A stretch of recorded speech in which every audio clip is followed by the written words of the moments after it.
할렐루야. 오늘도 주님께서 새날 주셨습니다. 기도하고 시작하겠습니다. 생명의 주님, 은혜의 주님, 우리에게 호흡하게 하시니 감사합니다. 오늘은 우리가 주님의 영광을 위해서 살아갈 복된 날입니다. 말씀 붙잡고 기도하며 주님과 동행하며 평강을 누리고 생명을 전하는 자 되게 하여 주시옵소서. 이 일 행하실 주님을 찬양하며 예수님의 이름으로 기도하옵나이다. 아멘. 함께 찬양하고 또 말씀과 기도로 나아가십시다.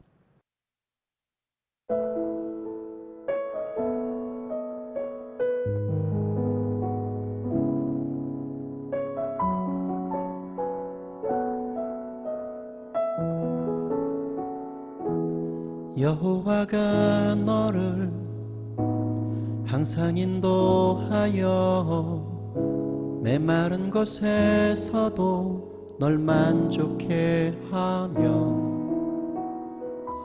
내 뼈를 견고케 하시며 물된 동산 같으리니 마르지 않는 샘 같을 것이라. 여호와가 나를 항상 인도하여 메마른 곳에서도 날 만족해 하며 내 뼈를 견고케 하시며 물된 동산 같으리니 마르지 않는 샘 같을 것이라. 여호와가 너를 항상 인도하여 메마른 곳에서도 널 만족해 하며 네 뼈를 견고케 하시며 물된 동산 같으리니 마르지 않는 샘 같을 것이라. 여호와가 나를 항상 인도하여 메마른 곳에서도 날 만족해 하며 내 뼈를 견고케 하시며 물된 동산 같으리니 마르지 않는 샘 같을 것이라. 사랑합니다. 찬양합니다. 나의 온 마음 다해 주 경배합니다. 내 모든 삶 받으소서. 주의 통로 삼으소서. 생수의 강물 넘치게 하소서. 사랑합니다. 찬양합니다. 나의 온 마음 다해 주 경배합니다. 내 모든 삶 받으소서. 주의 통로 삼으소서. 생수의 강물 넘치게 하소서. 생수의 강물 넘치게 하소서. 생수의 강물 넘치게 하소서.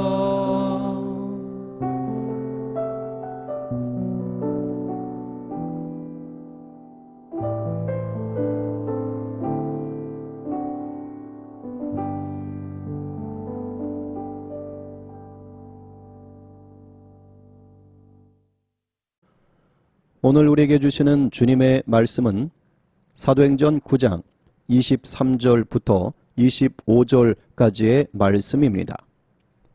여러 날이 지남에 유대인들이 사울 죽이기를 공모하더니 그 계교가 사울에게 알려지니라. 그들이 그를 죽이려고 밤낮으로 성문까지 지키거늘 그의 제자들이 밤에 사울을 광주리에 담아 성벽에서 달아 내리니라. 아멘. 광주리 엘리베이터라는 제목으로 은혜를 나누도록 하겠습니다.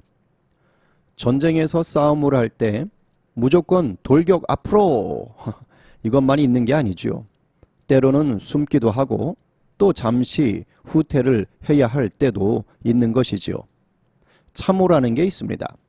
적군의 총탄을 피하기 위해서 땅을 파거나 또 모래주머니 등을 쌓아서 만든 방어시설입니다. 때로는 나뭇가지들을 모아서 그 속에 몸을 숨길 때도 있지요. 이 모든 것들이 전쟁의 과정인 것입니다. 우리의 영적 전쟁도 다르지 않습니다. 내가 복음의 열정을 가지고 있다고 해서 주님을 대적하는 세력들과 항상 전면전만 하는 건 아닙니다. 순교의 각오로 맞서서 싸워야 할 때도 있지만 때로는 피하고 숨어야 할 때도 있는 것입니다. 중요한 것은 건강한 영적 전쟁이란 이 모든 과정을 내가 주인 되지 않고 우리 주님의 이끄심 아래서 싸워가는 것이죠. 자, 그런데 영적 전쟁을 한다는 이 말은 어떤 상황을 전제로 하고 있습니까? 그렇지요. 싸워야 할 상황, 즉 대적, 고난 등이 있다라는 것입니다. 맞습니다.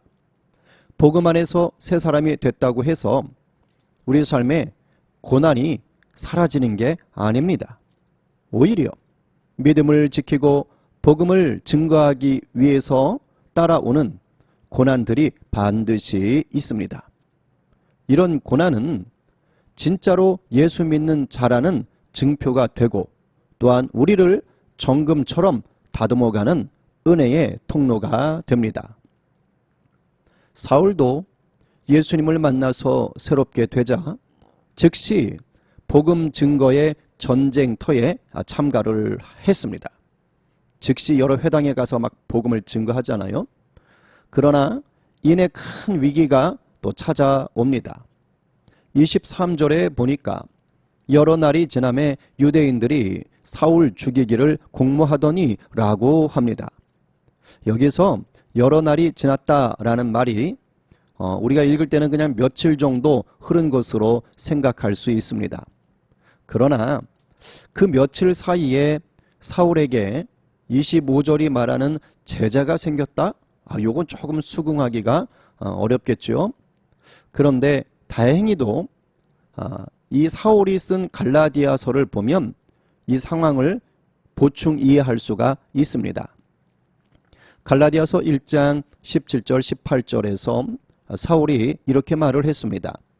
또 나보다 먼저 사도된 자들을 만나려고 예루살렘으로 가지 아니하고 아라비아로 갔다가 다시 다메섹으로 돌아갔노라. 그 후 3년 만에 내가 게바를 방문하려고 예루살렘에 올라가서 그와 함께 15일을 머무는 동안 이렇게 말합니다. 그러니까 이걸 보면 사울이 다메섹에 줄곧 머물렀던 것이 아닌 겁니다. 내일 다루겠지만 아라비아에 갔다가 다시 다메섹으로 돌아와서 얼마간 복음을 증거하다가 예루살렘으로 간 겁니다. 학자들은 갈라디아서 1장 18절이 말하는 3년을 이 모든 기간을 다 포함한 것으로 봅니다. 그러니까 다메섹에서 예수님을 만나서 변한 때부터 아라비아에 다녀와 다메섹에서 복음을 전하다 예루살렘으로 가게 되는 때까지가 3년인 거죠. 그러니 23절에서 여러 날이 지났다라고 하는 것은 이제 사울이 아라비아 사막에 가서 주님과 더 깊은 교제를 누리다가 다메섹으로 돌아와 복음 전도자의 삶을 살던 어느 날인 것입니다. 그리고 이때쯤엔 사울을 따르는 제자들도 생긴 거죠. 그만큼 다메섹에서 복음의 영향력을 드러내는 사울로 살고 있었던 겁니다. 그런데 복음의 영향력을 드러내면 낼수록 다메섹에 살고 있던 예수를 믿지 않는 유대인들은 사울을 싫어하는 거예요. 그러니까 결국 뭐합니까? 죽이기로 공모합니다. 이것을 고린도후서 역시 사울이 쓴 본문을 보면 그때 당시 다메섹을 다스리던 정치 세력과 유대인들이 연합해서 사울을 죽이려고 했던 것 같습니다. 고린도후서 11장 32절에 다메섹에서 아레데 왕의 고관이 나를 잡으려고 다메섹 성을 지켰으나, 그러니까 유대인들이 직접 죽이려 했다기보다는 그곳에 정치 지도자를 통해서 사울을 죽이려고 했던 것이죠. 이때 사울은 대적자들과 맞서 싸우지 않습니다. 죽음의 위협 앞에서 몸을 피하지요. 사울의 제자들이 광주리를 준비해서 벼랑 아래로 내려 피신하도록 돕습니다. 어찌 보면 죽음이 무서워서 도망가는 것처럼 보일 수 있죠.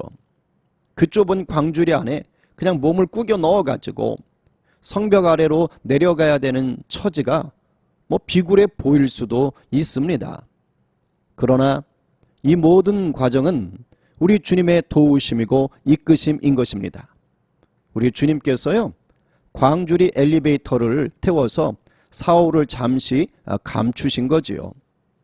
사울이 앞으로 더욱 신실한 주님의 일꾼으로 달려갈 그날을 주님은 준비케 하시려고 잠시 은혜로 덮어 주시는 것입니다. 할렐루야. 어디 사울만 그렇습니까? 주님을 믿고 따르는 우리들의 삶도 동일한 것입니다. 우리가 이 땅에서 하나님 나라를 살아낸다는 것은 영적 전쟁을 한다는 말이지요. 우리의 이런 삶이 항상 피 튀기는 전면전만 해야 하는 것은 아닌 겁니다. 우리 주님께서 우리를 더 귀하게 쓰시려고 때로는 후퇴하기도 하시고 때로는 숨겨주시기도 하십니다. 세상 사람들 눈에는 비굴해 보이고 수치스럽고 자존심이 상하는 것처럼 보일 수도 있겠지요. 그러나 주님은 그런 시간을 통해서 우리를 보석으로 다듬어 가십니다. 주님의 강한 군사로 훈련해 가시는 겁니다. 그러니 오늘 하루도 우리 주님이 주인 되셔서 우리를 이끌어 가시도록 우리의 삶을 맡겨 드리십시다.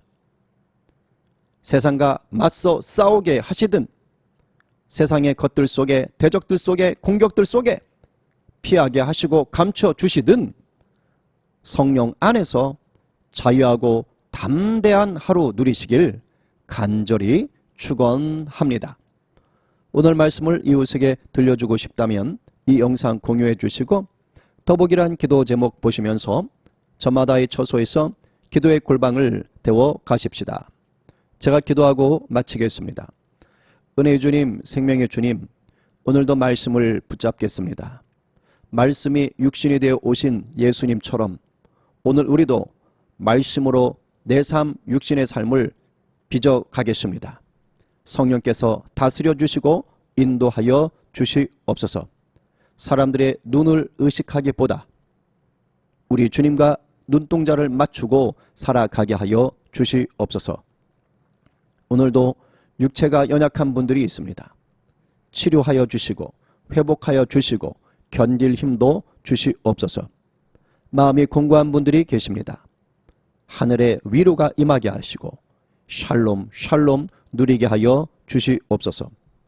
오늘 출산이 예정된 또 집사님 계십니다.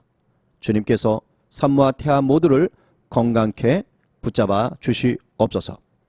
주님께서 우리의 삶을 영광된 하루로 빚어주실 것을 믿으며 예수님의 이름으로 기도하옵나이다.